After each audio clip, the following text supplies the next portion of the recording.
నమస్తే అండి, Pravardhan seeds company నుంచి వచ్చాం. ఇప్పుడు మీరు రేవంత్ వేశారు కదా, మీకు ఎట్లా అనిపిస్తుంది? సార్ మాది నగలూరు విలేజ్, నా పేరు చంద్రమోహన్. ఈ రేవంత్ కంపెనీకి మిగతా కంపెనీకి తేడా ఏమంటే, ఇంతకుముందు ఫస్ట్ మేము తడాక పెట్టేవాళ్ళము. తడాక వచ్చేసి కిందన వచ్చేసి 4 కాయలు ఇటు 4 వరకు బాగా కాస్తుంది సార్.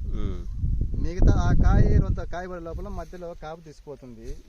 మళ్ళీ ఇక్కడ నుంచి ఇక్కడ కాయలు పడతాయి.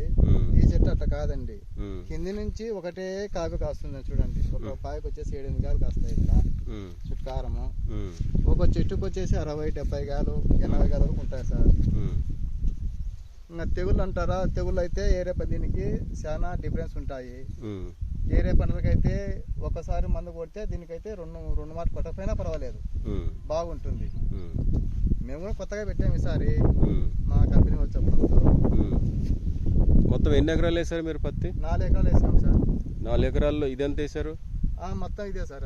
ఇంకా వేరే ఏమి మొత్తం 7 ఎకరాలు పెట్టింటే అంకుర్ వచ్చేసి 2 ఎకరాలు పెట్టినాం సార్. ఇదే 4 ఎకరాలు పెట్టాం సార్. అది వచ్చేసి ఇట్లా చెట్టు మీద మగ్గ నిట్టు నోడికి ఎండిపోతాం సార్. వాతావరణానికి ఎంత వర్షం కొంచెం తక్కువైనా కనుక చెట్టు గ్రోత్ తగ్గదు సార్. దీని ప్రభావం దీని వేరే అట్లాంటి సార్.